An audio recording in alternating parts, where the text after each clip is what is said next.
You damn right. Let's go house divided on a Thursday. Or, as you could subtitle it today, just how bad does Jeff Ketchum not want to talk to Brian Jones? Let's get into it. I'm Chad Hastings. I was about to say, of course. I don't know that that's that obvious, but I am. Jeff Ketchum, not with us today. Multiple things happening in the Ketchum house. Let me just give you the basics. The wife has been sick with pneumonia. Get better, Mrs. Ketchum, please. One of the kids was sick today, and it included being sick in the car. That is all I'm going to tell you. But Jeff calls me up and says, okay, I can't do the show. How do I make this as easy as I can for you? And then we remembered the wonderful flexibility of YouTube. We could just move the start time a little bit. So we're starting at 1 today. We appreciate everybody adjusting their schedules. For those of you that check us out live, we do appreciate you. Y'all know I love to tell you the counter number that I see. I love to watch it build up. We love to see that support. So jump on in the Specs chat. Heck, it's the only way you can truly be interactive with the show. All those people that watch later, I mean, they have to just enjoy the show, but they really can't be a part of it like all of you can. So please jump in with a super chat with your thoughts. Brian Jones of CBS Sports is coming up at 1:20, so just 20 minutes into the show. That means I've got about 20 minutes to get you the latest news of the day, and we will start with Portal Combat. Here's something else you get. Since you're here today, and Jeff Ketchum is going to have to wait till tomorrow. Our man Blake, the super producer, heard Jeff Ketchum and his reaction to the Portal Combat theme yesterday. Jeff said it was a little too metal for him. So Blake sent us 2 options for the Portal Combat theme. Here is option number 1.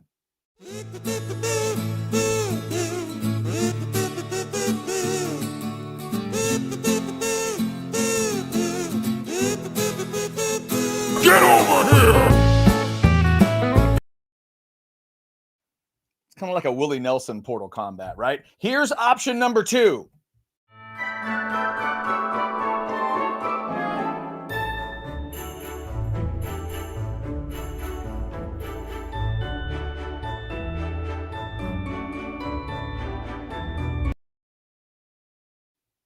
Kind of festive, right? Kind of good. A little holiday edition. All right, so we'll start with Portal stuff, and it's about the first noteworthy visitors, maybe the first visitors at all, that are coming to the Texas campus as possibilities. We have talked about a lot of positions, including tight end. How about the Purdue tight end? His name is Max Clare. It's Klare. I'm assuming that's Claire. He was, I love how people put, when it was put out on social media, it was all Big Ten tight end Max Clare. To be clear on Clare, he was the 3rd team Big Ten tight end behind the guy at Penn State and Loveland at Michigan, who Texas fans will remember from that game. Max Clare, 3rd team all Big Ten, 6'4", 240, depending on where you look. I've seen him listed at 225. I've seen him listed at 240. By the time he got to Purdue, the 225 was probably high school. He's probably closer to 240 now. 51 catches, 685 in yards, and 4 touchdowns this year. A kid from Indiana, I believe, may have also spent a little time in Ohio on his way to Purdue. He, I believe, is going to be visiting today as we record on a Thursday. There's another Purdue guy coming in, and both have been discussed in the chat today. The D tackle that is going to visit possibly tomorrow. His name is Cole. I'm going to assume Brevard because I am a Texas boy, and I always assume the country pronunciation. Brevard. I'm going to assume it's Brevard until I'm told it's something fancier because Brevard sounds like something you're going to serve me in France that involves cheese. Yes, we do the smoked Brevard with the camembert. You will love it. Brevard is what I'm going to go with. Cole Brevard, 6'3", 333. That's a lot of threes. And very modern, very now in college football. When I was a kid, if you said he signed at Penn State, spent 3 years at Purdue, and then jumped into the portal, that would sound weird. Now he's just Tuesday. Now he's just Thursday in the portal world. 39 tackles, 2.5 sacks for Mr. Cole Brevard. And he is from the state of Indiana. So I'm assuming on some level going to Purdue was kind of cool from a guy from the state of Indiana. But in terms of, who these guys are, I mean, let's face it, they were on a Purdue team that was really, really bad. Really bad. 0-9 in a conference that has 9 conference games. That's how bad they were. And they won 1 game.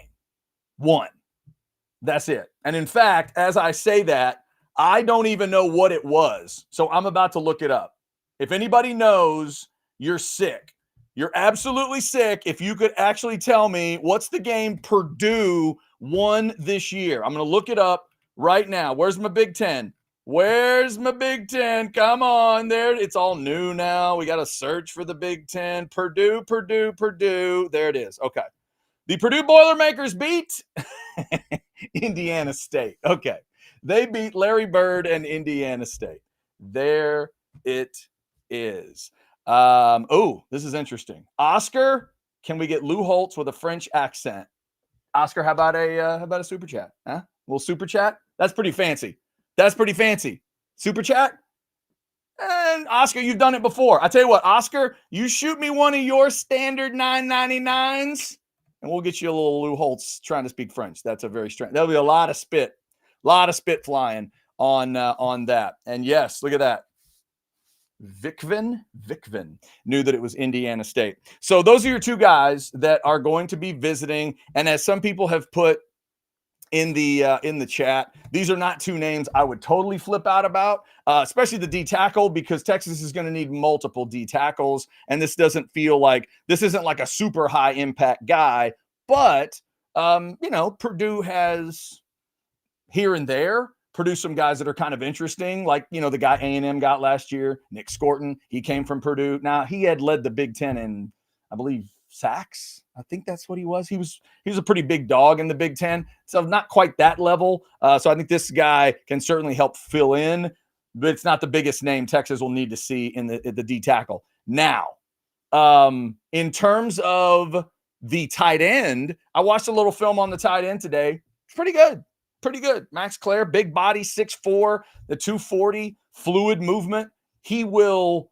I'm never going to say it's a pretty high bar to say you're Gunnar Helm. I'm not going that far. It'll remind you of Gunnar Helm in some ways. Got a little bit of that fluidity. He can move. He can turn the hips and go. He can fake some people out in space like Gunnar. And the other thing I would like about it, if I'm a Texas fan, here's what you dig about it. You know what Sark wants to do, and Sark has shown you this year that he will use a tight end if that's his weapon. Deep down, Sark wants his receivers, I think, to be the best guys on his team, but the Bond injury and other circumstances, maybe it just can't happen, and what the other team is doing affects it too. He's shown you he can make the tight end the leading receiver in catches and yards. That's what Helm is, and I don't know if this guy can quite get to that level, but I like the way he's used. If you go watch the highlights, I think it was this year's highlights from Purdue, a lot of different things like deep crossing routes. And it's not just stereotypical when I was a kid tight end stuff, some deep crossers and some comeback routes and like spreading him out wide. I love that stuff where you throw to a tight end and he is not where a tight end is supposed to be. I love it.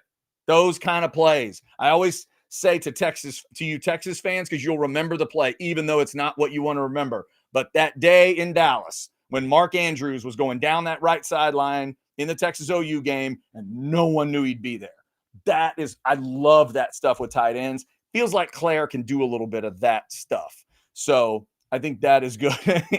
Taj, I did not see a hurdle. So again, I can't make him as freaky as Gunnar Helm. Gunnar Helm has turned out to be a pretty damn freaky tight end. I can't put him on that level. So I don't know. And then here's the question maybe for both of them. Can he start now? Craig, I don't know the answer about the DT. I feel like the answer on tight end might be a yes. With tight end, though, I do wonder if Sark and that coaching staff thinks this is Amari Niblack's chance. Let him prove he can be the number one. Because I think Niblack also has some of that good freaky tight end stuff in him as well. All right, let's see. We did get, here we go. All right, Oscar. This is strange. Oscar, $4.99. Give me Lou Holtz reacting to Belichick to North Carolina. Buy your fourth jellyfish with I did have 3 jellyfish at TCH Social. All right, so Lou Holtz trying to, okay, let's see. All right, trying to speak French. Okay. Say, hey, how are you? This, what brings you to the hotel lobby so late at night? Voulez-vous coucher avec moi ce soir? Huh? You know what that means, don't you? Yeah, that means let's get on to a Notre Dame game and see if we can convert some third downs. No, not me. No. Merci something. That's right. I know merci. Let's go see what we can merci. There you go. I don't know why it turned into Lou Holtz hitting on someone in French, but it did.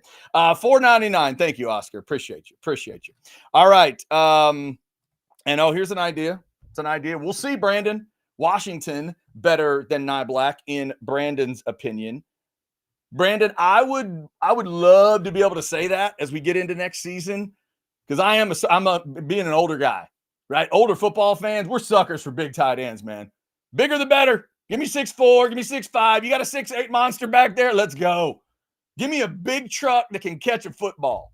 That dude that the Steelers got from Georgia, what's his name? Washington. Oh my God.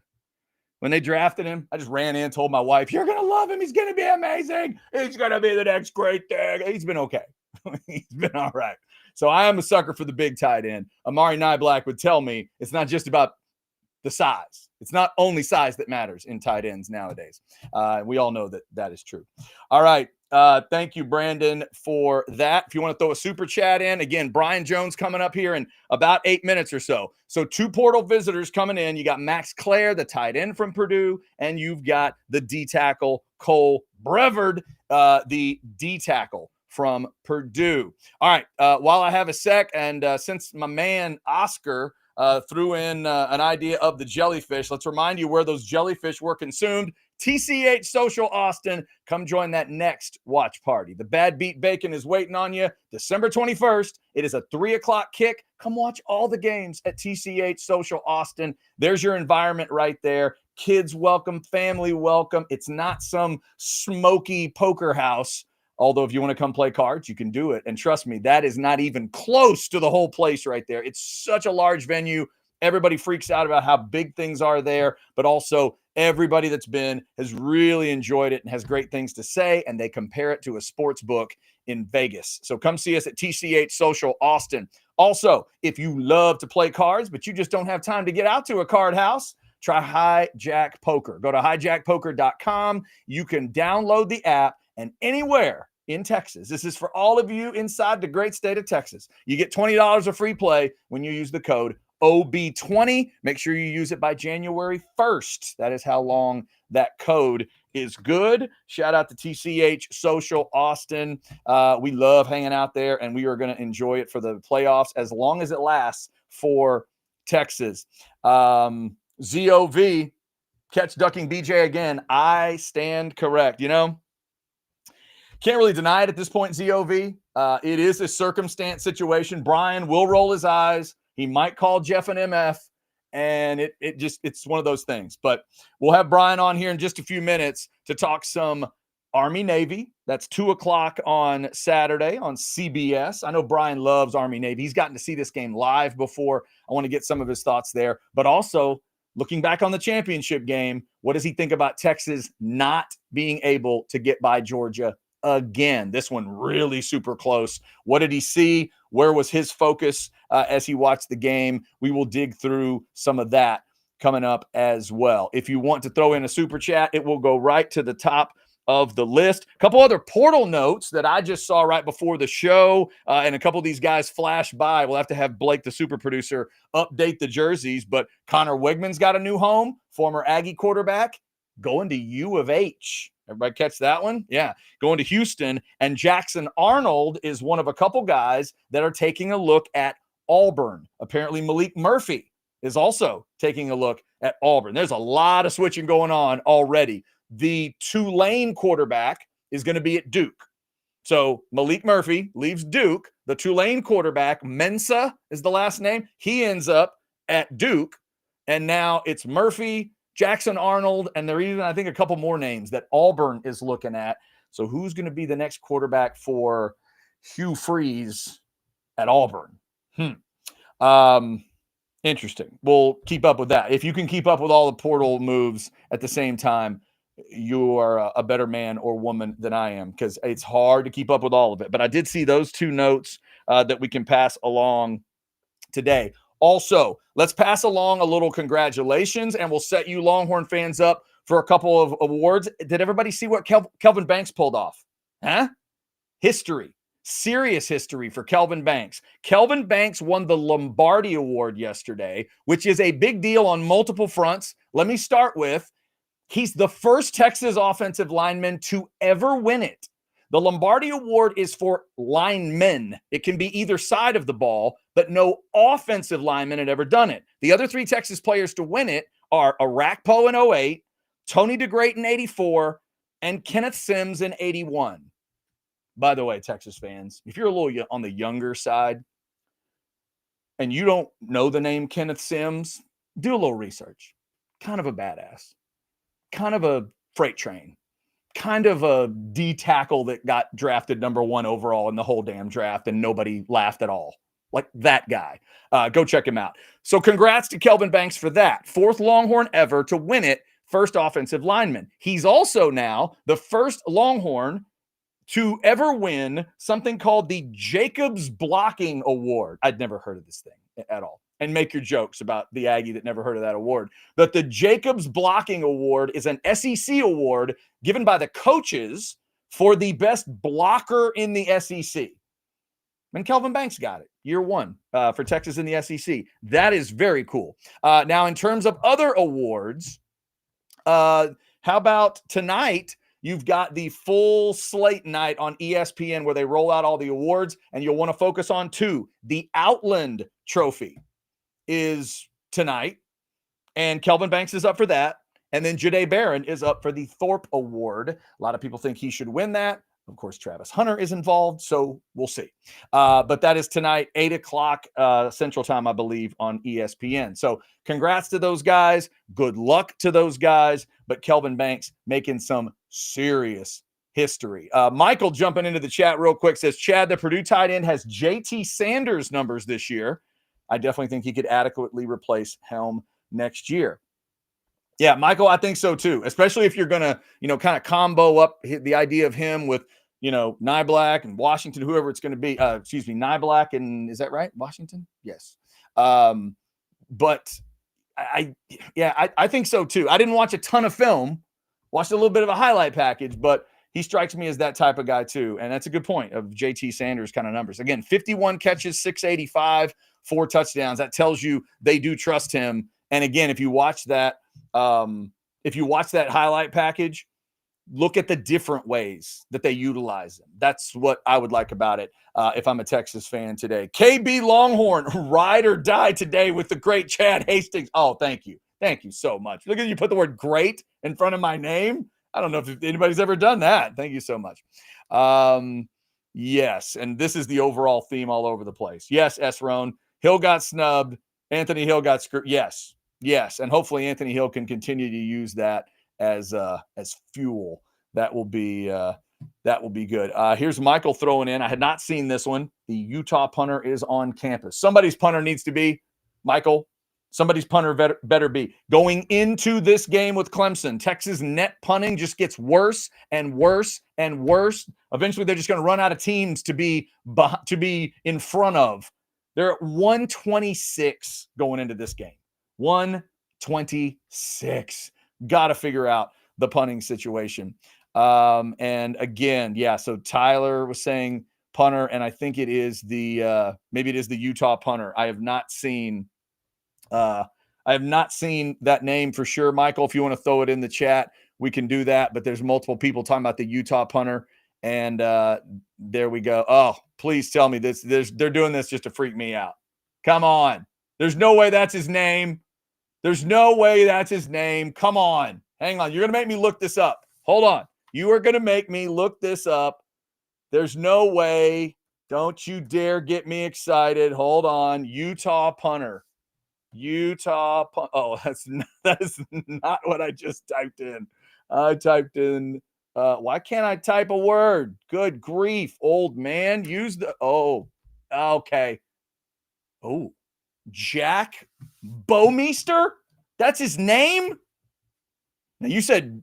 Oh no, you're Kenny Joe. My bad. I thought you were saying his name was Joe Jack Bowmeister, because that would have been incredible. Now, if his name was Kenny Joe Jack Bowmeister, I'm in, way in. One of the top punters in the nation, all conference, each of the last 2 years. Thank you for that one, Kenny Joe. Well, I guess Tyler. So at Kenny Joe. Thank you, Tyler. And remember, Utah is a school that's produced some badass punters. I think they had a back-to-back Ray Guy winner a couple years ago. Wasn't what's my man's name? Wishnowski? I think he was a Utah guy. Yeah, that could be good news. That could be good news for you there. Michael, first team All Pac-12 in 2023. Yes, please. Yes, there you go. Exactly what you should be thinking as a Texas fan. I think I would agree with that. That's fantastic. So yes, the Utah Jack Bowmeister. Come on, that not just a good punter, but he's got a name like Bowmeister. Come on, get after it. Get after it. Tyler reminding us of the other Thorpe finalists. Oh yeah, my bad. I'm sorry. I'm so used to Mr. Colorado being in everything and Hunter being in everybody's list. Jahdae Barron, Ohio State's Caleb Downs, or Georgia's Malachi Starks. Yeah, Starks. All those guys are really good players, obviously. But let's hope Jahdae Barron brings that one home for Texas. That would be nice. And as we've said, it would only be the third Thorpe Award winner. Ross and Huff back to back, the only Thorpe Award winners for Texas. So he would be the third guy. All right, ladies and gentlemen, I think it's about time. I see that the right side of my screen has gotten just a tad more handsome. And what that means is, first off, it means I got to change this graphic up real quick so we'll fit on the screen better. There we go. Secondly, it means I got to hit this button and bring the beautiful bearded bastard on. Here he is. It's Brian Jones of CBS Sports. What's up, Brian? Did you say the beautiful bearded bastard? Yes. That's you, the triple B. There's another triple B out there in the world of pro wrestling, but for you, that's your triple B. The I'll take it coming from you. And Brian, you know I'm long past trying to explain why Catch is not on the show when you are on the show.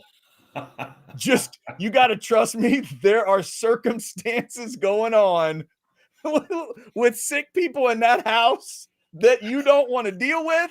And I don't think you don't want me to describe. Just know it is warranted that he's not on the show today. Because I don't know they if they have their own personal pandemic going on in the Catch household. Something's going on. All I know is I don't think you and I would be able to deal with what was in the third box if he was on right now. That would be rough. Buy or sell. We're selling.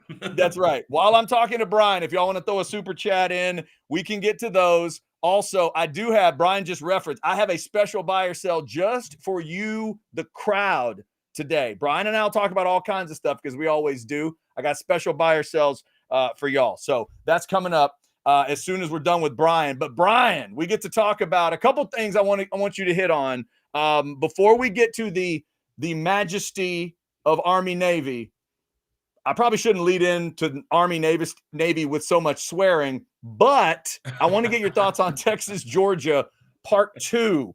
As you watch through it, 22-19, overtime. It took a village to make a lot of little, mistakes. One of our fans described it as a death by paper cuts kind of loss, and I think that's a good way to describe it. So from your perspective, you wore that uniform and you wore the uniform, you played badass football, and you've watched so much badass SEC football. How do you break that one down from Texas's side? It hurts, and it still hurts, and it ruined. I hope my CBS bosses don't hear this, because we came on at 6 p.m. Eastern. The game was still ongoing there in Atlanta, and it ruined my disposition It just tore me apart. We're going through rehearsal and doing stuff there on the field, and I'm got one eye towards the monitor in which the game was playing, and it stung, man. It's one thing to lose. It's one thing to get your ass kicked. It's one thing to be in a difficult contest and just come up short. It's a whole nother situation where you freaking give the game away. And that's what occurred, in my opinion, having watched it primarily there while I was simultaneously rehearsing and also watching the game tape as I always do. And that was excruciating because there were so many damn plays to make offensively. Everyone knows, once again, couldn't run the rock, but there were plays to be made in the passing game. You have to hit these freaking receivers when they're open. When you're in a game such as this, you're not going to have multiple opportunities. And the ones that present themselves, you have to execute.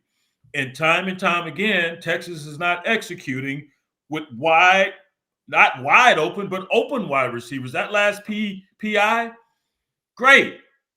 But you got to score a freaking touchdown. I've been saying it since Alabama has ruled not just the SEC, but college football. You're not going to defeat them kicking field goals. You have to score touchdowns. Same with Georgia. You have to score freaking touchdowns. You get the PI, but Wingo's open. Lead him. Touchdown. Then possibly the defense can come out and hopefully turn the corner and stop ETN. And once again, -2 yards in the first half rushing. Then they just run through the defense. That last freaking touchdown in overtime, I don't know what the hell they were doing. You got Hill overrunning the play. I got Gabinda going outside when you already got Sorrell outside. So which one of you mofos has containment? Not both of you. It just made no sense. The run prior to that, they brought Gabinda. But here's what's perplexing to me. I've got a backup quarterback in the game. I'm going to force him to prove that he can throw the damn ball. Because we know 3 things can happen when you throw the ball, and 2 of them are bad. I'm putting all 11 of my mofos in the box. You are not running on me. Gunner Stockton, if you can pass it, prove you can pass it. What happens when you see a corner go out? Who's the guy they go to in the next play? That new corner in there. Put everybody in the box. Say, you are not running on me, ETN. Gunner Stockton, you're going to have to use that arm of yours. Then they put your boy Beck back in for the last play. You know he can't throw. You know it's not going to be a throw. The dude can't even lift his throwing arm. Yeah, to your Blitz. I've got Mike Blitz right now. I'm going to hit Carson Beck before he even can get the ball to ETN. Mike Blitz, go. We fucking bringing everybody to the house on that play. This dude can't pass. You know it's going to be a run. I just perplexing that the rest of the defensive staff couldn't somehow wrap their arms around how to force this Stockton kid to win this ball game. And then you allow ETN once again to run. What he got? Just under 100, couple touchdowns. That was hard to swallow, hard to rewatch when you watch breaking down the game tape. But they made enough plays to win. Got to get better in the passing game. I'm sorry, these guys are open, man. And they were balling on defense early on. I was like, one guy gets there, and then a couple guys joined the party. If one guy missed, there was 2 guys to clean up the guy right as the initial tackler may not have gotten him down. It was beautiful to watch early on. So yes, whoever said death by 1,000 cuts, correct, because they sucked your ass in. Sucked us in. Like, we about to whoop this out. It should be 21-0 right now. Yeah, and Brian sucked us in, and then boof. I'm sorry. I'm saying you watched enough Saban and Bama over the years, and now you've watched enough Kirby and Georgia to know the feeling in your gut when it was 10-6 Georgia. You could feel it in the building. You could feel everything about that ball game change because every Texas fan alive knew that 6-3 was so not enough, and it was dangerous. And as soon as that touchdown is scored, that building just filled with air. And from that's the moment where I thought, "Ooh, Texas is in trouble." can you get to the finish line now? Because Kirby just got all that energy back, and man, just didn't have a lot of little things. Yeah, penalties. You got back-to-back interceptions. Those are called back. The offsides. Okay. Yeah. Well, I was sitting up. Brian, how about a ball laying on the ground next to somebody that can't grab a hold of it? That one's tough. You force a fumble, but you can't cover it. How about the pick that could have been more than just a pick, but the guy, Barron kind of takes a weird angle, and then Gilbo doesn't see that he needs to, fend the guy off. And I'll keep saying it. Sark's reaction to that was our reaction to that. Sark is clearing people off the sideline like, y'all watch what's about to happen. And he turns to see it and literally goes, "Aw," because Barron was 4 yards away from him on the ground. He thought he was going to see Dion against the Niners, or excuse me, against the Falcons back in Atlanta. That's what he thought he was going to get to watch. And instead it was, because Barron is on the field. It was just frustrating to watch. All of it was frustrating. So many opportunities. You're not going to get a ton. You have to maximize the ones you do get. And that was another one that just really is like, wow. The cards, it's not in the cards for Texas today because they were dominating this football game.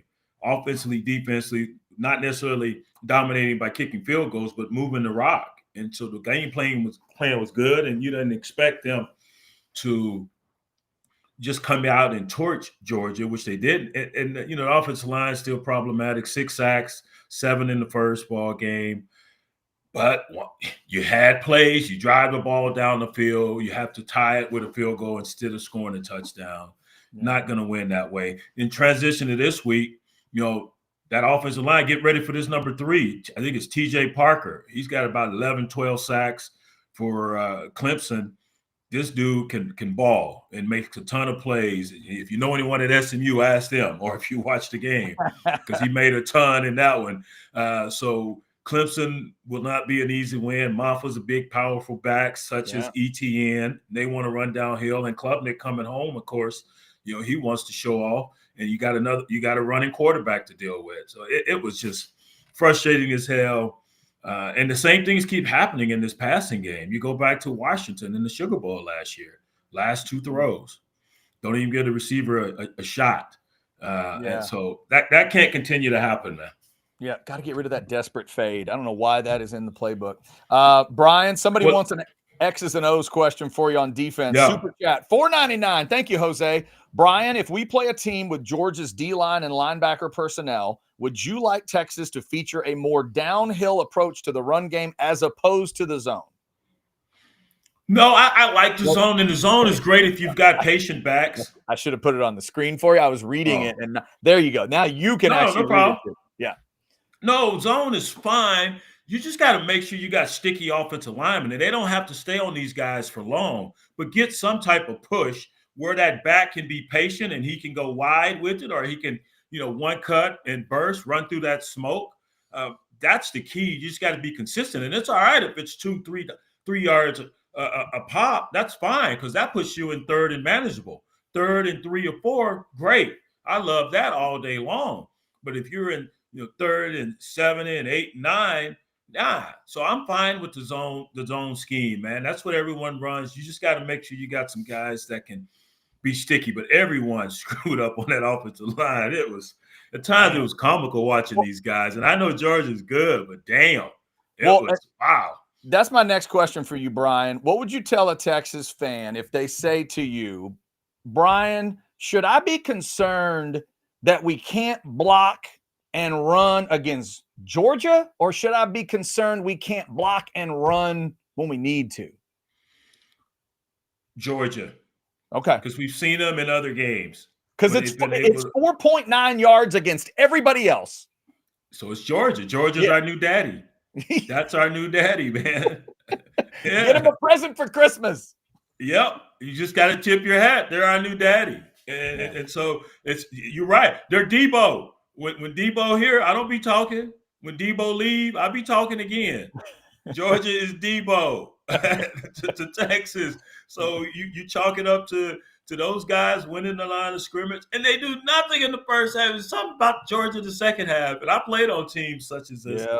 Where we get behind, and then for some reason we say, "All right, let's go to work," and that's what they did. That's the other thing, Brian. After watching that group go to Tuscaloosa and just sleepwalk to 28-0 down, I'm thinking at 6-3 at the half, I'm like, yeah, they're not scared at all of this. Like, they're thrilled right now. They are ready to get it started. By the way, for JD Hack, we're going to do what we can. JD says, love y'all. Keep talking. Gotta drive. Chad and Brian, please just talk ball for like an hour straight.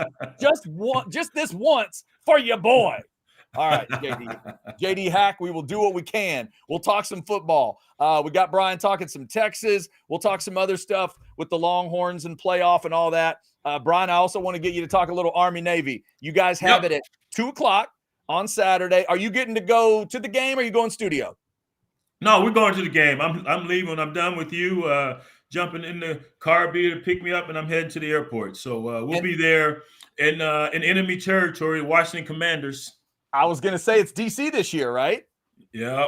So tell me, how many different venues have you gotten to see Army-Navy at live? Meadowlands, Philly primarily. Right. Foxborough last year, and this will be the second trip to DC for me. Does the location matter for you in terms of this game, or does this game just sort of travel and it's Army-Navy no matter what, or does some places make it a little more special?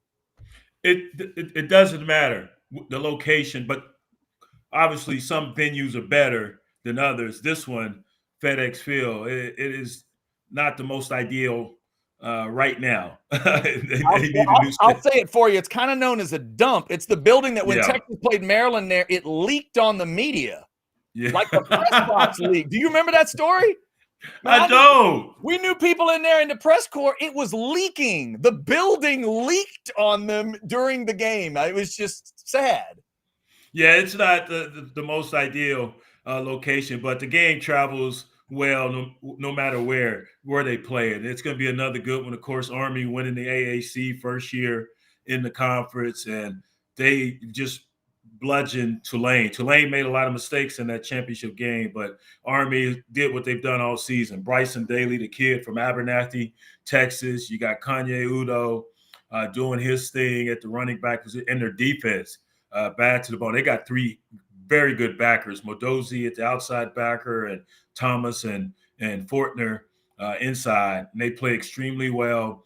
Their offensive line is one of the best in the nation.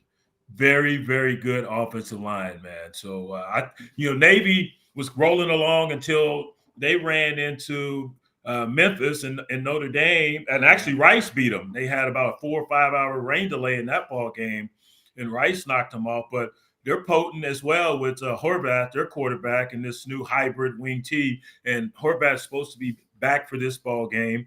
They've had a little week off, so. Should be fun. It always is. Of course, these defenses know each offense pretty well, but you have to go with Army, man, the way they've been trending currently. And here's the other big change. Normally, these teams would pass the ball and throw you off the center of the running game. These are two legitimate passing teams. Both quarterbacks have passed for over 1,000 yards, and Daly's rushed for over 1,000.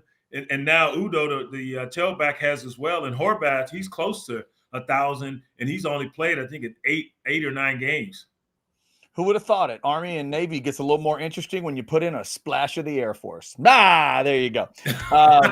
And by the way, Brian, I was going to make sure you knew, but I should have known that a good West Texas boy like you would know that Bryson Daly is from Abernathy, Come on, the antelopes, baby. That's where we used to go hunting when I was a kid. Abernathy, Texas. Remember Abernathy and Hale Center. All those little towns. Remember when they ask you, what the hell is north of New Deal? Abernathy. That's what it is. New Deal. There you go. Keep going. Abernathy's right there. Yeah, Bryson Daly, the quarterback from Army, is from Abernathy, Texas. That's good stuff. So Army-Navy, Saturday at 2 on CBS. So, Brian, I love watching that game every year. I have not yet seen the unis for this year, but this game turned into a wild uniform game a few years ago, And I've loved you know me, I love the unis and the helmets and the whole thing. And man, they've had some badass stuff over the years. Have you seen it? Have you gotten any sneak peeks for this year? Are they out yet? I have, and you're gonna have to Google them, and Okay. they are mighty fine as you might imagine. Yes, Dude, they're incredible to watch. So always.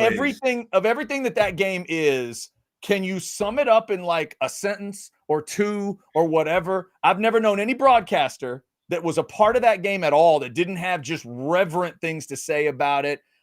I know it's such a special game. To get to see it live multiple times like you have, is there one thing that you would tell people above all else about Army Navy? First of all, it never changes, no matter how many times you get to witness this event, which is bigger than a sporting event because it just oozes patriotism. That's how I would describe, and it's palpable. The feeling you get with all those cadets, and you got the midshipmen in there, and it's crazy. The feeling you just overcome with patriotism and emotion, and then they go out there and they play this purest form of ball, and you know what's lying on the horizon. That's what stands out. The fact that there'll be brothers in arms as soon as this is over and protecting our way of life. So that's what makes it cool and different. What happens on the field as far as the form of ball that they display, and then the human element following that game in terms of what their responsibilities are for our country. Yeah, and it's also kind of cool that the schedule clears out for Army Navy. Yes, I do like it's the that only too, thing going, right? right? Who's on TV today, college football wise? America is on TV, college football That's wise. it. 2 I might o'clock. borrow that one. I'm There gonna you borrow go. that one. I might have to use America is on TV today, baby. That is it, man. Army at 11-1. Navy's got 8 wins. That's a great matchup. 2 o'clock on Saturday. All right, Brian. Now back to the Longhorns. I know it was heartbreaking, the loss to Georgia, but on the positive side, how you like that 5 seed in the path through the playoff, huh? You liking that? You liking it? Well, we knew they were going to be in the playoff. I was surprised they got the 5 seed. I thought Notre Dame would stay there. Me too. Penn State, of course. I think that 6 hole where Penn State is, that's the honey hole, it appears. I think they both are. I think both of those pass. I think the 5 and the 6 in this system, based on how it played out, I think they both get weirdly good paths. Like the 2 teams each of them have to deal with.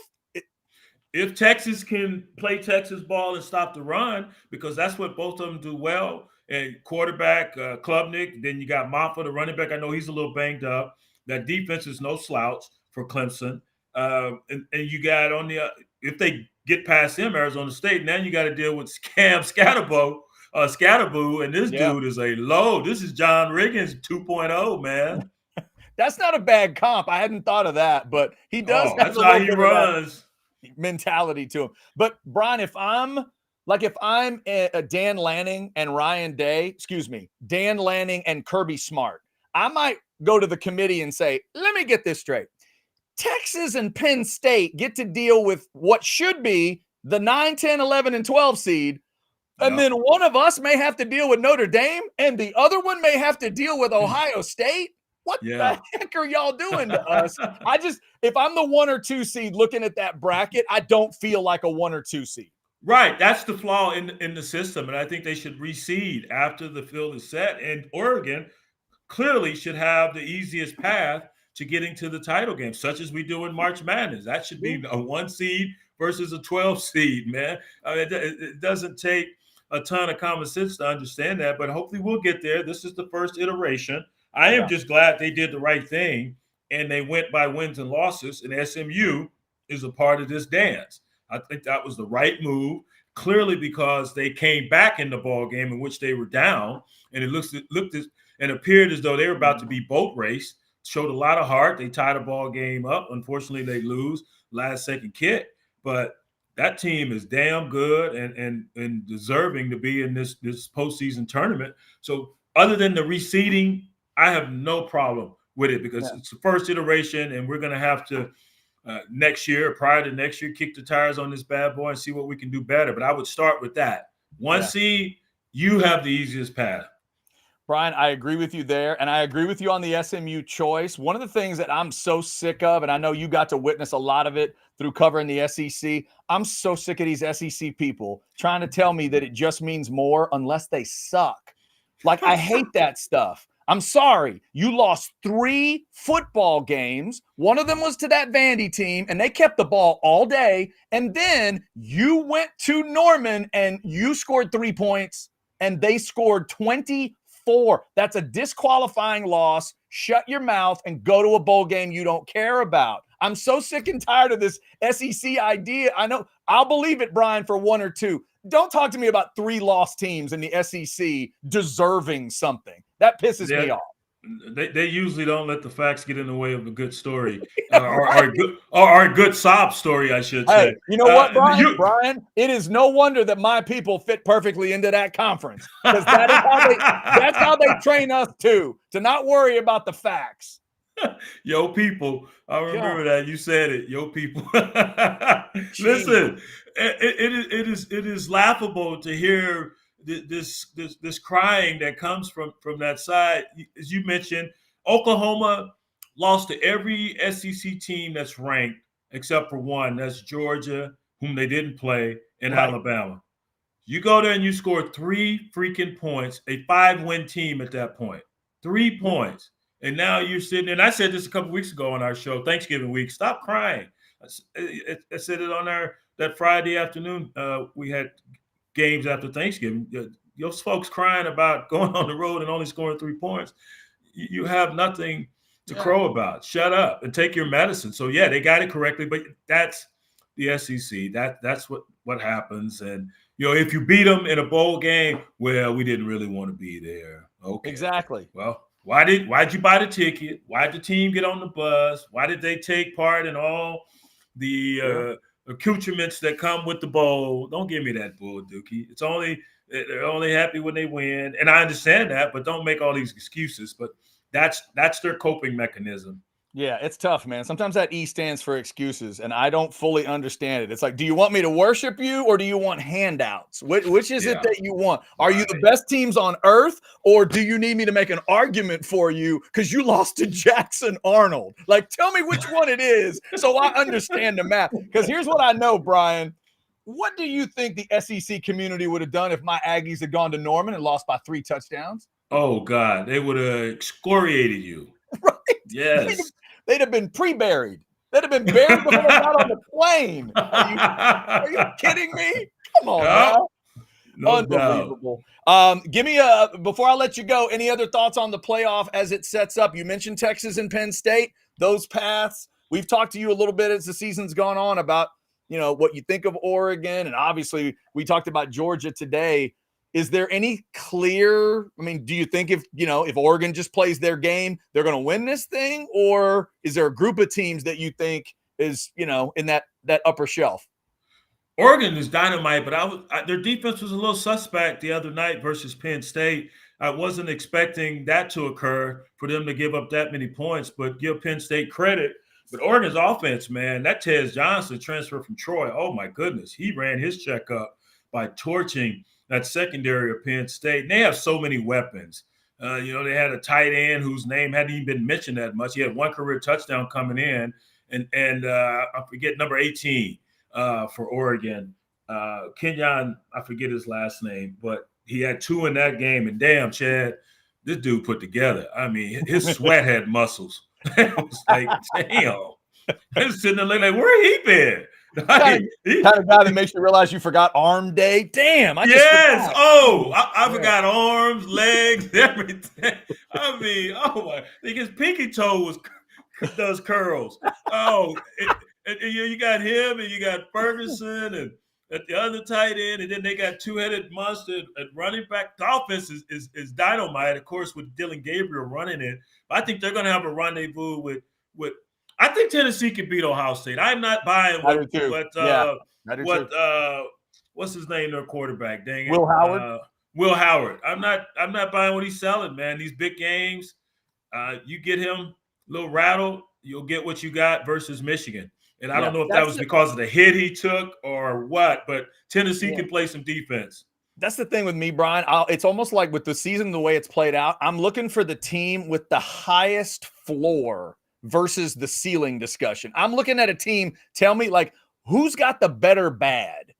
When you go a Yeah. little bad, where do you go? Because to me, Georgia and Ohio State can turn into teams that I don't understand. And we know Texas can get a little frustrating to watch when they go a little bad. I keep going back to Oregon. Even when they're down or they're bad to me, they still feel like a pretty well put together team as long as their coach doesn't make a stupid, play call or fake a punt from his 1 yard line or something. Like, I feel like that's the most substantial team that I've seen. Well, you look at their games versus CFP teams, and that would be now Penn State, that would be Boise State, and that would be Ohio State. They've given up a ton of points in those games, at least 32 in those games, those three. So when they play others who are somewhat on their level, their defense is challenged. But offensively, they can score with the best of them. They can have so many weapons. James and what is it? Noah Whittingham, I believe, the backup back, number 6. And they have an array of receivers. And Dylan Gabriel, once again, can extend plays. So they can be formidable. We'll see what Tennessee does. Iamaliava, his record on the road is not good. Tennessee's, they're not great on the road. And his worst games, especially that one versus Arkansas, didn't go well. When they beat OU, he didn't play that great there in Norman. So we'll see how they do with some rest. They were playing much better at the end of the season, of course, beating Bama. But that's going to be a hell of a ball game. But, as I just said, Will Howard, I'm sorry, I just can't trust him. And we'll see. It wasn't just on the players for Ohio State in that Michigan game. They got this prolific passing offense, and they don't utilize it versus Michigan. And that's where Michigan's defense had a huge issue, where it was problematic, was on the back end, and yet they didn't have to cover too much. Yeah, that was not a disqualifying loss for the playoff, but it is a loss that makes me wonder if you can get through that playoff. Yeah, no doubt. Yeah, it was that kind of loss for me. Brian, we got a super chat here, and then I had another quick one for you before we let you go. Jordan with a $4.99. Buy or sell. If Texas makes it to the national championship, you'd like them to meet Georgia there for a chance to avenge the 2 losses. Says it's a buy for him, Brian. Who's this from, Jordan? From Jordan. Jordan, Mama said never run to an ass whipping. How about a third time? So, Dan, you really hard-headed. You asking for now. Just looking for that revenge, man. Look at that revenge. Bye, baby. We ain't scared of you, Georgia, even though you are daddy. We ain't scared of you, Papa. Hey, eventually you've got to beat Dad in the driveway. You got to meet him in the driveway. You got to come with your best move, and you got to hit that floating jumper on Daddy at some point. Come on. Boom. There it is. At some point, you're tired as a man of getting your ass kicked. Yes. And then finally, Brian, give me a thought for DKR, Happy Valley, the Horseshoe, and Touchdown Jesus hosting playoff games. Are you kidding me? 3 of the 100,000 seat stadiums plus God looking over the stadium. I mean, what a start to these on-campus games, dude. Unreal. It is going to be so cool. It is going to be. It's good. The favorite pitch will be so high, so elevated for these games, and this is what I've been clamoring for. And I agree with my man Dan Wetzel at YahooSports.com. The quarterfinals as well should be home, because people, if I'm an Oregon, okay, I got to go to the Rose Bowl. Then I win that, I may go over. I got to go to Atlanta. I got to go here. How you gonna get fans to spend all that cake, dude?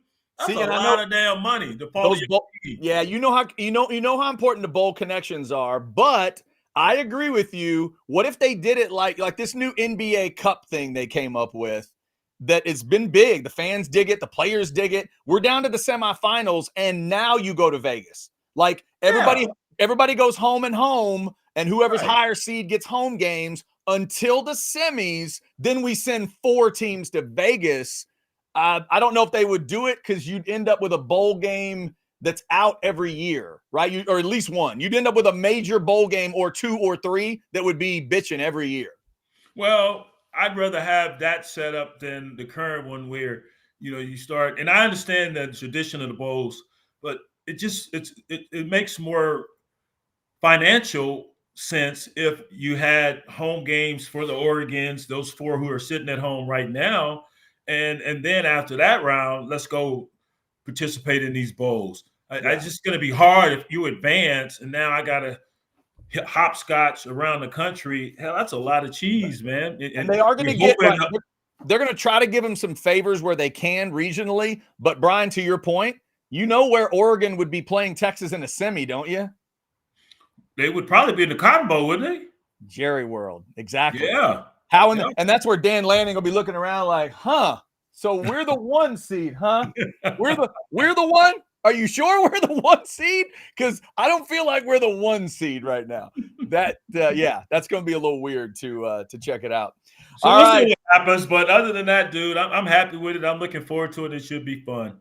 Yeah, no, it's good stuff. Well, now, Brian, it does bring up the question, because in the old world of college football, this was going to be a huge break like before a bowl game, but you're about to do Army Navy, and then you've already told us that there's like a plan for you to go, hang in the Dominican and just chill. So like, is this the last time we're talking to you for a while? What's the schedule look like? Is this like talk again? Next week at this time? Texas, I'd love to talk next week.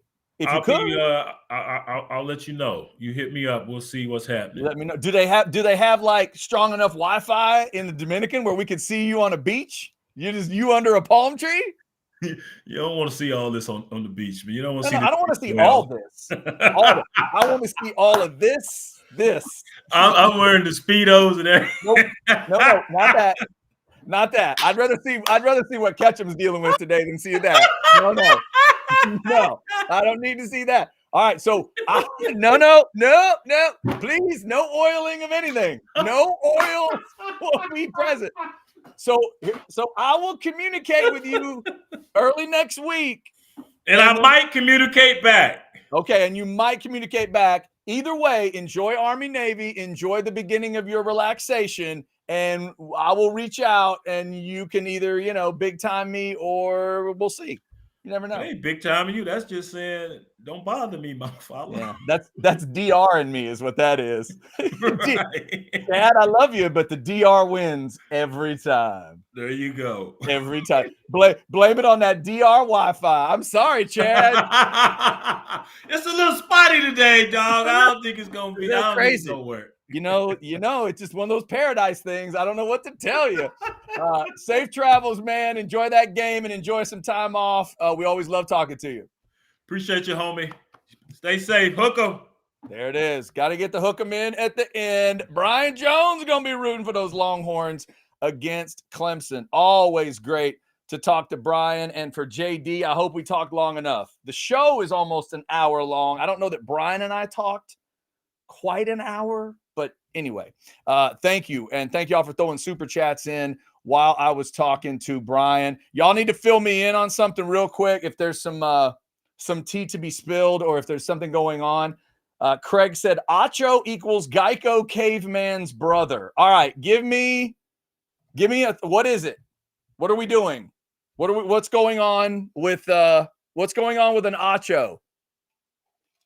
Are we talking about Sam? Are we talking about Emmanuel? Sounds like somebody may have picked Clemson to win the game. Is that what's going on? Please tell me what happened. Please tell me what is going on with an Acho brother that I need to know about. While that is happening, and remember, I do have a buy or sell for all you watching the show. We're headed up towards 700 folks in the Specs chat. So we will get to that. Also, y'all know I love to make you hungry. Let me do it with Taste on Main today. You've heard me talk about Hayes City Store out in Driftwood. This is the steakhouse from the same people. Downtown Buda. Great atmosphere. I got recommendations for you. Get the Sam Elliott's mustache. If you love a good whiskey drink, they'll even get that smoke going for you right there at the table. Cherry smoke. It's great. As far as an entree, great steaks, as I mentioned. I get it Oscar style with the seafood on top. It's so, so good. I've mentioned the Brussels sprouts. They're incredible. The other sides are great. The desserts are awesome. They have all kinds of good stuff, and it's a wonderful environment. It is a low-key, casual steakhouse. My kind of steakhouse. No dress code. You never have to worry about, oh, am I dressed right? This is downtown Buda, kids. You're going to go have a badass night at a steakhouse or a day at the steakhouse or a brunch. They do that on the weekends. And then just go walk around Buda. They got antique stores and stuff. My wife and I have done that a few times. It's fantastic. We've celebrated anniversaries there. We'll do that again. We've celebrated birthdays there for friends. We'll do that again. I guarantee you. Check out Taste on Main right there on Main Street in Buda. Make sure to tell Travis, Tamara, whoever you see that you heard about it on Orange Bloods Live. All right. Let me just do a little scan. Now, Chris says Acho is dead to me. What was it? Oh, here it is. Here it is. Sam picked Clemson to make a run to the title game versus Georgia. Now, Mark, we can't be just pushing people to the side, right? Don't do that. That's that SEC crap we were talking about earlier. That's what sick fan bases do. That's what my people do. You can't do that. Don't do that. Don't do the, well, if you played for my school, you're not allowed to pick against that team. Come on now. If the man's got a feeling, the man's got a feeling. He hopes he's wrong. I do this all the time. All the time. I've had Aggies jumping me for years. Chad, you need to pick the Aggies every week. Even if I think they're going to lose, yes, you do. You need to support your team. Like, you want me to sit up in front of these people and go like, hey, I tell you what I felt, but I'm just going to go gig them. No, I can't do that. I'm going to tell you what I think is going to happen. Like, I want the Cowboys to win this weekend, but I think they're going to lose. I think they are. Last night on the Outsiders, I picked Carolina -2.5. I think the Cowboys are crushed right now, and I think they're going to lose one of those weird games, one of those crazy, goofy, you don't expect it games, and it's just that's what I think. If that's what Sam thinks, come on now. Don't be throwing away your old guys. Don't do that. My goodness. Richard. You have no idea, Richard. You have no idea at all. Let's see. Chad, would you pick the Ags to lose to OU or Tech? Mark, you mean now or like ever? Ever? Sure. Yes. If you asked me back then and I had a bad feeling, I'd tell you I had a bad feeling. How about this? When I'm walking into Kyle Field in 2008, I watched that game with my dad. It's a good memory because my dad and I watched a game at Kyle Field, so that's never bad. But the final score that day was 66-28. If you catch me at the concession stand right before kick and you say, hey, Chad, who do you think wins the game today? What do you think I'm going to say? Come on. Well, I think the Aggies have a great chance to dominate Sam Bradford in this Oklahoma. No, I'd watched. I knew. I'd have said back to you, because it's what I said to my dad that day. He asked me, what do you think? I said, Dad, I think they're going to block and tackle the hell out of us today. They're going to score a lot, and I don't think we can catch up. I don't think we can keep up. It's going to be rough. And I was right. I'm going to tell you what I think is going to happen, Mark. That's how I do it. During the Leach era, there were times where I'd tell you, I think they're good. I think they're going to look that Tech's going to win. To me, you got to have the ability to do that. Do y'all really want Sam Acho to go off and become an ESPN analyst? And then when they ask him what he thinks, well, I'm just a hook 'em guy, boys. Sorry. I'd give you the breakdown, but I just love me some Texas. So hook 'em. Come on, dude. You can't do that. He's dead to you. It's a playoff. They're in the playoffs. They are in the playoffs. They're taking on a team that clawed and scratched their way to an ACC title, coached by a guy that's got 2 national titles, quarterbacked by a guy that might want to come back to Austin and have a decent day. You're telling me there's no chance at all in any way you think Clemson can win that game? Look, I'm probably going to pick Texas to win the game. So I would disagree with Sam, but I'm not going to get mad at him. It's what he thinks. I'm always looking for people that think differently than me. That's probably why, that's probably why I get myself in so much trouble. So there you go. Richard, on a quest to convert. We will convert you, Chad. Richard, I wonder what that ceremony looks like. How does that work? Let's see. Mark, do you think BJ would ever pick Texas in any of these playoff games? Yes, absolutely, Mark. Absolutely. If you've watched Brian, listened to Brian at all through the years, oh my God. Yes. He will absolutely tell you what he thinks. He told y'all that first one was going to be close, and I think he picked Georgia. He told you the Aggie game was going to be close, and he said he wouldn't be surprised if A&M won the game. Like, Ryan's pretty realistic dude. That's why we love having him on. He's going to tell you what he thinks. That's it. That's what he does. All right. Thanks to Brian, obviously, for his time. Thanks to you guys for being in that Specs chat. Let's get a reminder from Lisa. Specs is there for you no matter who you're rooting for. Even if you are a shill and you just pick your team every time, Specs is ready. No matter what you're needing, Specs same-day delivery can save the day with our Specs app or online shopping. From world-class wines to hard-to-find spirits and craft beers to gourmet foods, delicious snacks, and spectacular sweets. It's Specs. All right. If you want to throw in some super chats, we will take those. And let's see what else we got. Here's Pete. Playoffs where Texas is favored by 14 points. And now, I understand that part of it. That's where it gets tougher. That's where it gets tougher because you see those lines sometimes and it does convince you of certain things. And right now, where was it? It was at 11. It's still at 11. Yeah, I get it. You're an 11-point favorite. So you get it in your mind, Pete, that you just can't lose the game. But hey, sounds like Sam might just have a feeling. I don't know what to tell you. It's got to be a tough spot. I've always wondered about those folks over the years. When you play at a school and then they're in a game, I think everybody's wondering what you're doing, like how you're thinking about it. Kirk Herbstreit talking about Ohio State. You realize, before I leave that point, Kirk Herbstreit had to move away from Columbus because the fans were being so rude to him. You realize that? That's a real thing. So it's just weird based on who you played for, because that's what we all assume.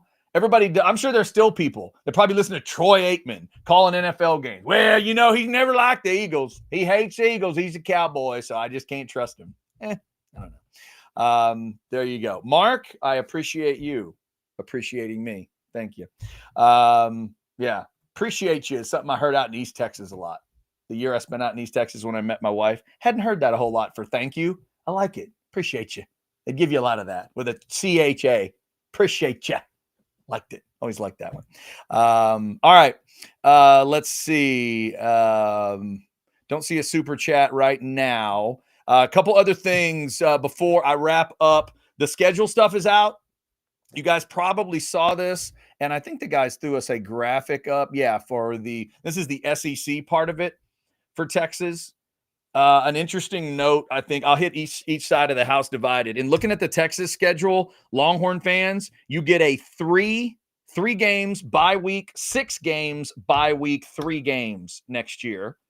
And the other little thing of note, you see that left side, all of October, there's no DKR. DKR, they could clean the seats, they could steam clean stuff, whatever they need to do. No games at DKR in October. That's pretty unique. And then, so during that whole stretch, you'll come back for November.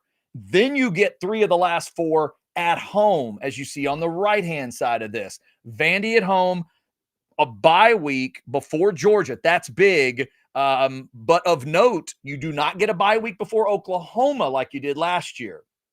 So that'll change a little bit. The bye week will be between UTEP and Sam Houston, which is, strange in a way. I know Sark doesn't want that. There's no way Sark hopes for that spot on the first one, but the second one's great. The second bye spot is right before the Georgia game. That's in Athens. And then back to back, you go home Arkansas, home Aggies, no break between.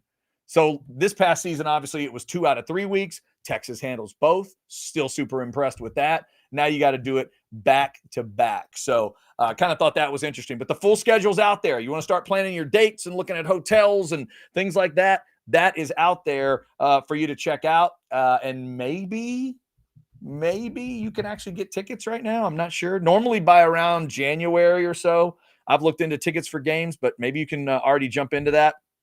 One thing that stood out to me, looking at A&M's schedule, which obviously if you're a Texas fan too, you want to know kind of what, maybe what the rivals are looking at. The Aggies will play 5 of their first 6 at home, but then this is the stretch starting on October 18th at Arkansas, at LSU, bye week at Missouri.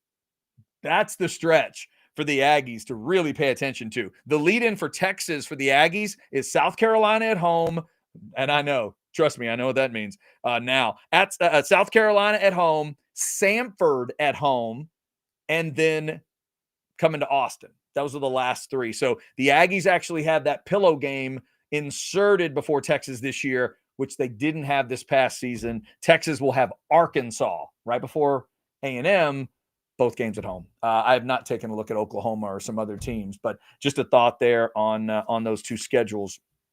Thought it was kind of interesting. All right, let's go to wow, very strange. Can you wait? No. Can I do? I cannot. I've never ever. I've not listened to enough Joel Osteen to do that. To know to give you an invitation. All right. So and to Trey, how dare you?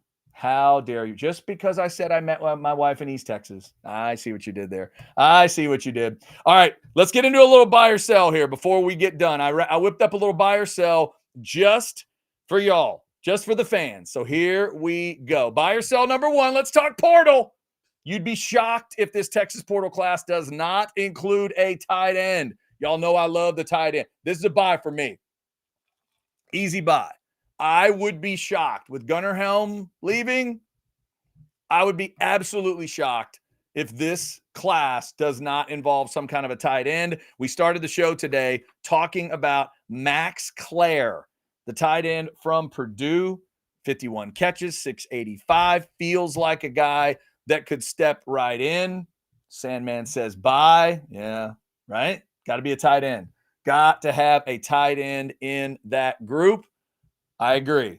I think we agree. Yes, that's going to be a buy. I think that's absolutely true. All right. How about this one? Give me y'all stories on this. Buy or sell number 2.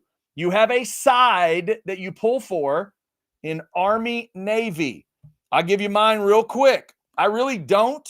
I have a father-in-law and a brother-in-law that are Navy. But then my granddad back in the day, even though he worked on planes, and would have technically been Air Force at that moment, he was Army because it was Army Air Corps. So there wasn't an Air Force yet. So I got, loved ones on both sides. So in terms of the in-laws, they're Navy folks. We got a little Army on our side, and I know people on both. So let me know what you got there. Looks like Sandman is a Navy guy when it comes to his rooting, but he says Army wins the game. Mark says bye, Army. Many Army friends.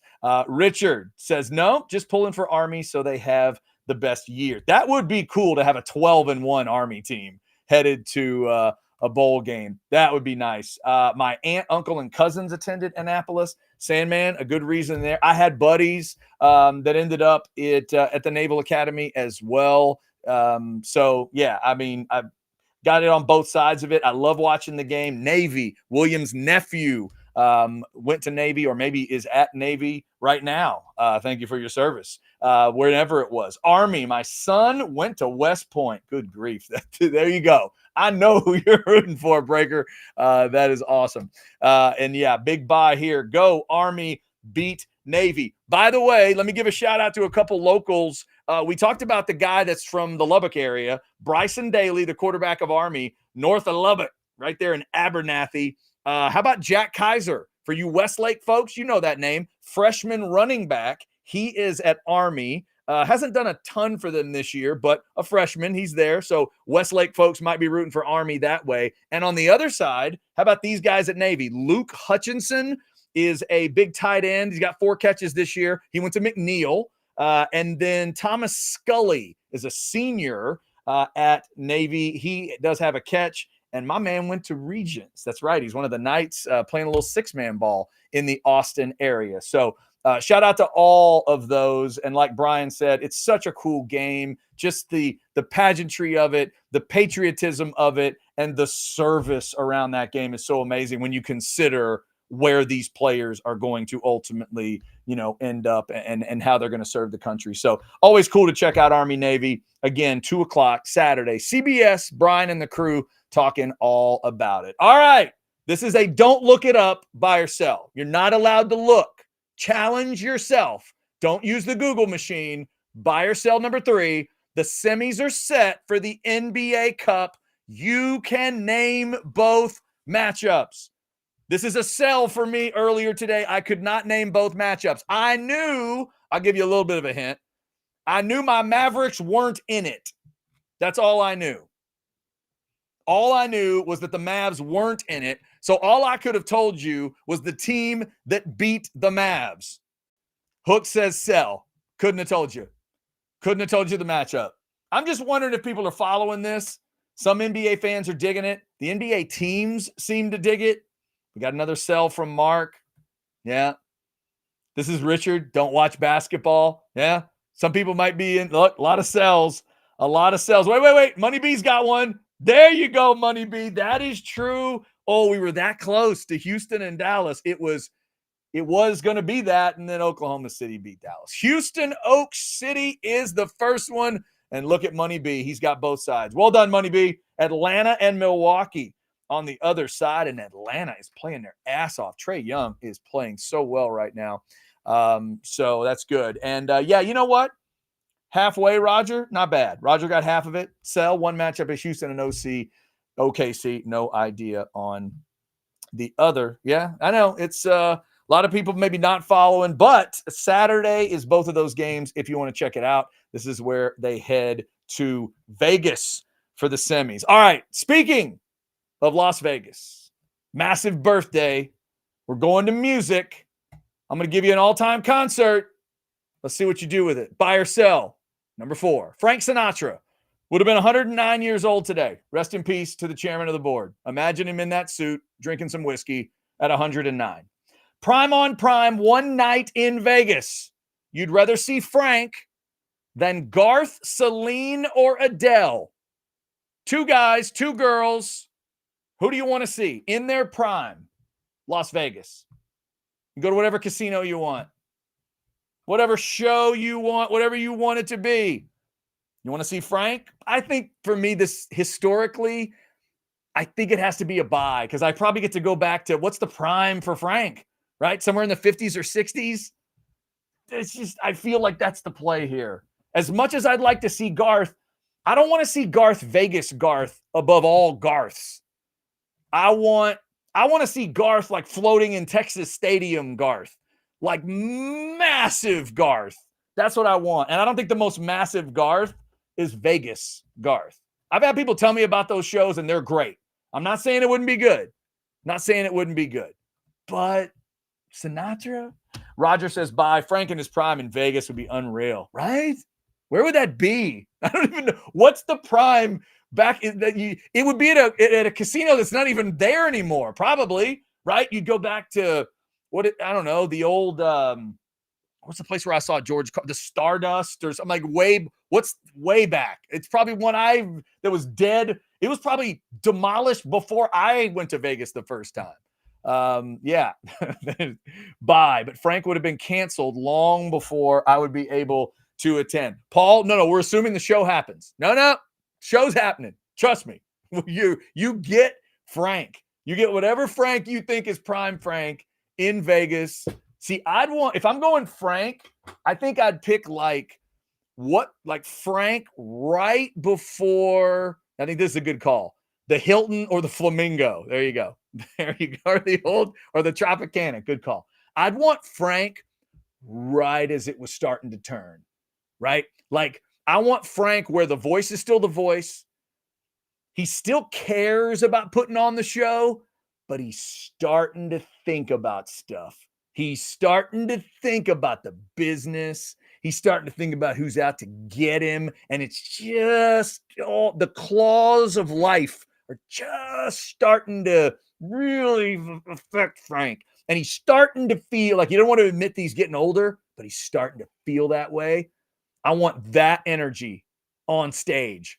That's what I want. I want like the last night of that year's tour in Vegas. The last night he's going to be in Vegas before like a break, where part of him might be thinking, do I really want to do this anymore? And the other part of him's thinking, damn it, I'm Frank Sinatra.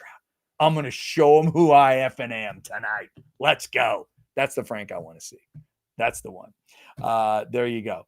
No, this is just weird. This is just bizarre. Did Richard just throw in? Oh, Selena. Oh, I thought you were saying Selena, like the performer. You would see her in Vegas. Like, that's not really I don't think that wasn't the game. Not bad. Buy Frank for sure. All right, there you go. All right, one final buy or sell. Wait, did I mark this? Sorry. Mark threw us an extra one I wanted to throw. One of my best friends retired as a colonel in the Army. Known him since we were 6. Oh, that's awesome. That's awesome, Mark.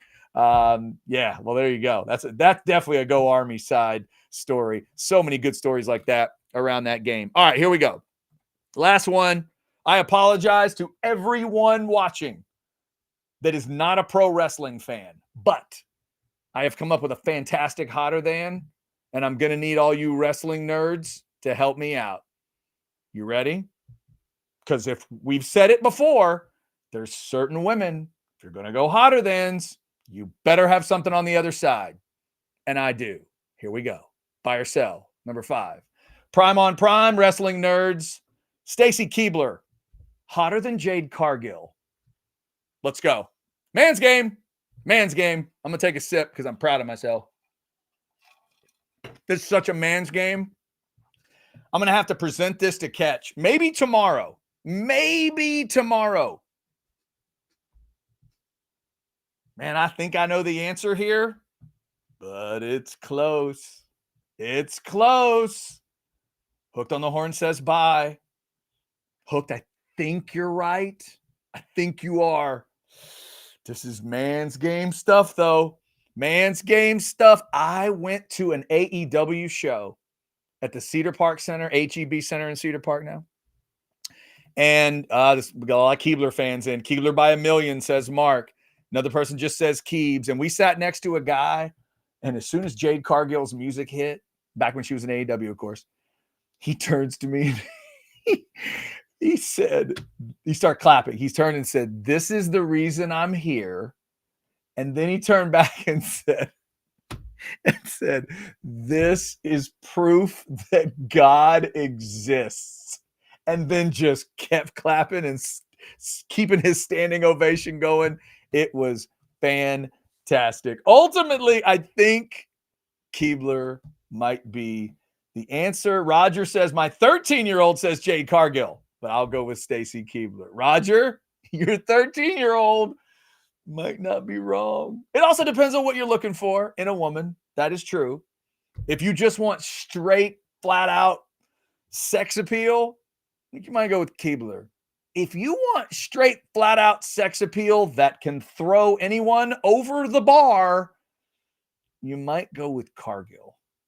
Because, man, I mean, you talk about being put together. You know what, Richard? I understand it. Do yourself a favor. Give it a Google. Jade Cargill. It's exactly like it sounds. Cargill. Absolutely something. Wrestling story. I never mean to create wrestling stories, but I love them. Mark says met Lita and Stacy along with Test, Dudley Boys, Mark Henry, and Stone Cold in 03 at the Survivor Series in Dallas. That's a good group. Man, that's a party waiting to happen right there. Of everybody you named there, I feel like Who's the like the most ordinary of that group? If you go Test, is Test the most boring member of that group? Mark Henry could probably tell us who the most boring member of that group is. I mean, today, I don't know what it would be, but in the prime, man, that's a party right there. Mark, that's a good list. Good list. Roger says my 13-year-old is a huge wrestling nerd. Roger, before we get out, give me your 13-year-old's all-time favorite wrestler. Favorite wrestler. And it's your I don't know if we're talking 13-year-old son or daughter, but your 13-year-old, give me the favorite wrestler of all time. I like to know what the kids are into wrestling-wise. Like to find out where's their brain at right now. Who's the guy or girl? Because now we're in an era where there's a lot of women, there's so many more women in the ring performing now. So it could be a female name that pops out. Let me know. 13-year-old. Is it more of a WWE kid? Is it more of an AEW kid? Kid knows Jade Cargill, but Jade Cargill's been in WWE now. Just wondering. Again, apologies to everybody else for all the nerdy stuff, but sometimes it happens. Thanks to everybody for jumping in on Buy or Sell. Oh wow, this is I don't even know why this happened, but you know what? Just Ultimate Warrior out of nowhere. Wait, hold on. What is this? Okay. Okay. No, we're still waiting on that one. All right. There we go. Let's see. Paul throws. Oh, he's throwing it back at me. Who is your favorite of all time, Chad? Not best, but your favorite. Mine was Bret Hart. Bret Hart was so good. Bret Hart, Paul, could make a punch look as real as anybody. I also thought his spine buster was incredible. Bret was great. For me, man, it's either The Undertaker or Michaels. Those are my two. Those were the two that just blew my mind for different reasons. But Undertaker's my favorite big man of all time. And then if it's just about putting on a show, HBK, good Lord. Here's a Rey Mysterio fan jumping in. Richard Ray can certainly. Oh, okay, there you go. Richard says Mysterio. That's not the answer to. We're looking for Rogers. Rogers is the answer there. And Guadalupe back in with Goldberg. Goldberg too. There you go. Just an Ultimate Warrior and Goldberg. Just throwing him in. An ultimate match right at the end of the show. It's fantastic. Real quick, let me thank one more of our great partners around here. It's AV Consultations. If you love to watch professional wrestling, or if you vomit at the thought of professional wrestling, you like to watch something, right? Make sure it's in beautiful HD. Make sure you get the screen you want. And dadgummit, make sure you get a big enough screen like you need. They're bigger and better than ever right now. Get that upgrade you've always wanted. Get multiple screens like you've been dreaming about. If you want the screen inside your mirror in your bathroom, it is possible. You ever been to a Pluckers and seen those? AV Consultations made that happen. They can make it happen at your place too. Whether it's that complicated or if it's just something super simple like, man, I want an 85-inch TV.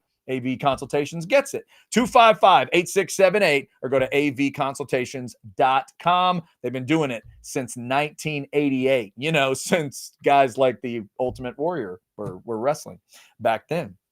Appreciate AV Consultations for all their support. Yes, Paul, I have to, the showstopper. Absolutely.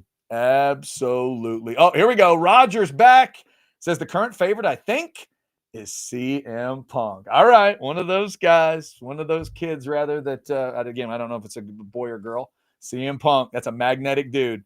No doubt about it. Look at Mark going back. Been a wrestling fan since the 80s. Hillsboro school days, where I saw Von Erichs, Bruiser Brody, Killer Tim Brooks, Kabuki. Wow, Mark, that's big time stuff. I was kept from the wrestling back in those days. My family kept a deep, dark secret that my great-grandparents were wrestling fans. You know who told me? Nobody. Grandparents didn't tell me. Great-grandparents didn't tell me. It was this deep secret. Nobody wanted to let me know. So I never saw the Von Erichs. Never got to go to the Sportatorium. Had to sneak around to watch wrestling. When I got my first TV, got enough money to do it, one of the reasons I was doing it was so I could watch WWF Superstars. Isn't that what it was called? Superstars? Kind of the precursor to Monday Nitro. It was like it was a nightly show, not nightly. It was once a week on USA, I think. And I would keep my finger on that button that switched the channel, because I knew if my mom or dad walked in, they would not be happy I was watching wrestling. So I'd be watching Hogan or Andre or whatever it was, and I was switching over. What are you watching? Oh, yeah, it's Different Strokes rerun. Yeah. Oh, yeah, it's Cosby Show's on. What are you talking about? No. Did I hear Hulk Hogan? No, you did not hear Hulk Hogan. Not at all. So, Mark, I wish I could tell you a story where I went to the Sportatorium and saw it all. I did not get to do it. Big Cheddar says he always enjoyed Mick Foley. Man let himself get thrown off a steel cage like 30 feet. Whew, Big Cheddar, you have no idea. I have no idea. A lot of people have no idea. So, it is the match everyone should watch if you ever want to use the F word to describe wrestling. I don't need you to like it. I just need you to respect it enough never to say that word. Don't ever say F-A-K-E to describe that world. And if you don't believe me, go look it up. Undertaker, Mick Foley, or Undertaker, Mankind, Steel Cage. Just watch that match. Watch that match and try to explain to me how that would be fake. Come on. Mick's incredible, Big Cheddar. I got to interview him back in the day after the Beyond the Mat documentary came out. You know what was Beyond the Mat? Yeah. The one where they had the full video of The Rock hitting him 13 times in a row with the chair. Mick got sewed up afterwards. I mean, it was brutal. Back when the headshots were still in, they were hitting each other with the chairs. And Mick was talking to me about it, getting ready to he was picking up his kids from school, but he was telling us about what it was like. Because in that documentary, they film his kids watching it. And he's like, I never thought about that. I never thought it through until I saw it. And that sort of turned him more towards a little bit of a less hardcore vibe. It was a very personal moment and everything. I always loved Mick for that, being honest. He is easily one of my favorites too, Big Cheddar. And you talk about a dude that just gave his body for that freaking form of entertainment. Unbelievable. Let's see. Degeneration X and NWO wars were like nothing else. You're right about that. Yeah. Eli in nothing beats peak Bret Hart and Shawn Michaels and the Crow Sting. It's a good call. Eli, here's a secret just between you and me. I won't tell anybody else. Make sure nobody else is listening. Every time the Beyond Dark Side of the Ring, Montreal Screwjob comes on, I'll watch it. I'll delete others so I won't watch them a fifth or sixth or seventh time. Right downstairs, the Montreal Screwjob is on my DVR, and I'll bet you I watch it again. It is easily one of the craziest stories in wrestling history. It's two of my favorite guys. I'm with you, man. Bret and Shawn together was priceless stuff. For my age person, it's about as good as it was ever going to get. Look at Eli. Stone Cold and Booker T. The skits were hilarious. They were. The grocery store was excellent. Absolutely. How about Roger? My oldest son, now 24, and me were at the Toyota Center the night Sting fell and broke his spine. Oh, God. They stopped at mid-match to attend to him and then tried to... Oh, geez. That is bad. Oh, that's rough. That is rough. Yeah, Roger. It's tough, man. It is the craziest, wackiest form of entertainment on the face of this earth. And sometimes I hate myself for loving it. And then sometimes I just have to realize that these men and women, it's kind of like watching football and fighting sometimes. It's like, as long as everybody kind of knows what they're signing up for, I guess. But man, they go to the wall for entertainment. No doubt about it. ATX Bates. Oh, good grief. Who's your most underrated wrestlers? Two that pop into my head. I still don't think Triple H gets enough credit for everything he could do, but Jake the Snake Roberts is the answer to your question. Absolutely, Jake the Snake Roberts. tell me a story, cut me a promo, work a match, entertain me, and scare me at the same time. Yeah, it was that dude. It was like, what does Darth Vader look like when he takes off the suit? Well, what if he had like long hair and a mustache and he talked in this really smoky voice and he carried a snake in a bag? Oh my God. Yeah, Jake the Snake Roberts. Go watch some of Jake's work. He's unbelievable. He's absolutely incredible. Thank you, ATX Bates, for that strange question at the end. All right, thank y'all for hitting a little wrestling at the end. I appreciate it. I do appreciate it. Wow, look at this. You know what? This is an interesting road you're going down here. It's like I'm trying to solve a mystery. You went Ultimate Warrior, Goldberg, Big Papa Pump. I think I see where you're going. I think I see where you're going. Oh my God. Where are my freaks at? Yeah. That's it. That is it. All right. Let's see. Let's see.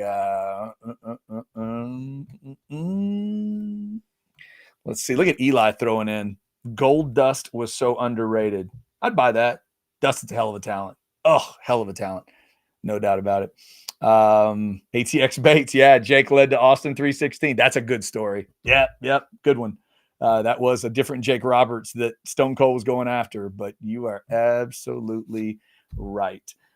Who's your favorite modern wrestler? Favorite modern wrestler. I think there's a lot of people out there that are doing good work, damn good work, really good work. I'm not sure if there's one from the last, 10 or 15 that I think's, an all-timer, but there's some great work. There's some great work being done on the AEW side. I think MJF is a fantastic villain, fantastic heel. And there's a lot of guys. I mean, AEW throws a lot at you, but in terms of guys that can just do it, they got a lot of dudes, man. Moxley and Claudio, and obviously they had Brian Daniels or Brian Danielson and Daniel Bryan, depending on how you know him. All really good, all really, really good. Ospreay's really good. I love Darby Allin. I'm concerned about Darby Allin because I think he wants to hurt himself, and I think they want him to hurt himself. I'm very concerned about Darby. On a serious note, I am concerned about his well-being. I think they're going to push it too far with Darby Allin. But I love him. He's captivating to me, but I'm extremely worried about that dude. But there's some other WWE side. Cody's turned into a hell of a wrestler. Roman is such a good heel. He's not the best worker ever, but he's become like probably the greatest like smash champion that the crowd now loves and partially loves and hates and then loves again. And he does does more with less. He does more with just a look, a turn of the head than a whole lot of guys. He's one of the best at that. So there you go. When Chad has two jellyfish, does it become wrestling? Yeah, absolutely. Sark After Dark saw Keebler at the Georgia game smoke show. Yep, I saw those pictures too. She looked incredible. Big Cheddar, come on now. I know wrestling enough to not put that one up. So no, I'm not going to do that one. That might be the cue right there. Y'all have yourselves a great Thursday. Football with Friends comes up at 6. You got Old Fashioned tomorrow morning at 9. And we'll be back tomorrow for a Friday show. Hopefully everything will be somewhat normalized in the Ketchum house by tomorrow. Just trust me. It's just, oh my God. The best way I would explain it is, and y'all have had it happen, but I'm one of those people that when you bust up a car or you get something in the car, a mess in the car, or you wreck the car, I'm more upset the more expensive the car is. Some people look at that differently. Some people will see like a Mercedes wrecked on the road and it's like, yeah, screw them, fancy pants, owning a Mercedes. I look at it totally differently. I see that car and I go, oh my God, you could afford that car. Well, maybe you can't afford, but you spent money on that car, and that's the one that gets wrecked. I want to see the beat up jalopy that gets busted up. But then when somebody tells me about, somebody gets sick in the car or something gets spilled in the car or whatever, like I've seen Jeff's car. It's pretty nice. So I feel bad for him on that one. Hopefully all that takes care of itself. And actually, hopefully he will take care of all that. Hopefully things will, again, calm down in that household. We appreciate y'all for liking, subscribing, getting your notifications. Please like the show on the way out if you did not like on the way in. Why do I feel like a lot of you are going to be unliking on the way out because there was too much wrestling talk? I do apologize for that. It just happens sometimes. Sometimes it just gets weird. Oh, look at this. Look at this. Another one. There's a shocker. Big story. Apparently an Oklahoma receiver is in the portal. Are you sure, Big Cheddar? Because that never, ever happens. What is that? Is that 6 plus the tight end? 6 plus the tight end. This just in. Oklahoma back to the wishbone in 2025.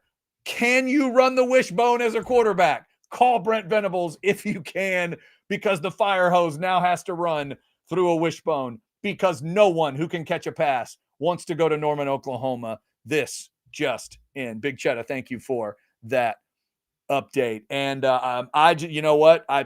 Wrestling is better than soccer talk. I can't 0 for both maybe today.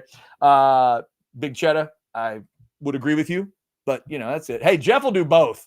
That's the sick part. One day we should just see if we can get Jeff to just switch back and forth, right? You really want to derail a show, little wrestling and soccer talk. Remember to check out orangebloods.com for the very latest on the Purdue tight end, the Purdue DT that are coming in for those portal visits, and anybody else that might be headed in for the portal visit.